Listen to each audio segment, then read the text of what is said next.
নার্সদের নিয়ে জঘন্য কটূক্তি করায় নার্সিং ও মিডওয়াইফারি অধিদপ্তরের মহাপরিচালক মাকসুরা নূরের পদত্যাগ দাবিতে মানববন্ধন অনুষ্ঠিত হয়েছে।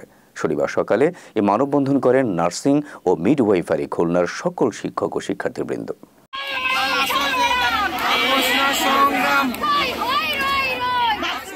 মানববন্ধনে শিক্ষার্থীরা মহাপরিচালকের পদত্যাগ দাবিতে নানা স্লোগান দেন।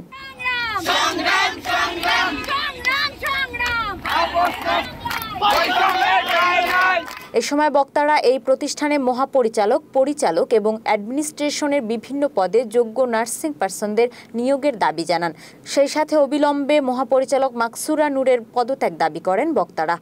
মহাপরিচালক নার্সিং মিডওয়াইফারি অধিদপ্তর যে মাকসুরা নূর আছেন এখনো পর্যন্ত, ওনার পদত্যাগ। আমি আমাদের মহাপরিচালক যিনি আছেন ওনার পদত্যাগের দাবিতে আমরা সবাই মিলে একত্রিত ঘোষণা করে রাস্তায় নামছি এবং আমাদের যে পদগুলো আছে যেমন মানে পরিচালক, তারপর মহাপরিচালক, রেজিস্ট্রার, এইসব পদগুলোতে আমাদের নার্সিং পার্সোনাল যারা আছেন যোগ্য তাদের পদায়নের দাবি জানাচ্ছি। তাদের দাবি মেনে নেওয়া না হলে কেন্দ্রের সঙ্গে এক হয়ে আরো বড় আন্দোলনের ঘোষণাও দেন বক্তারা।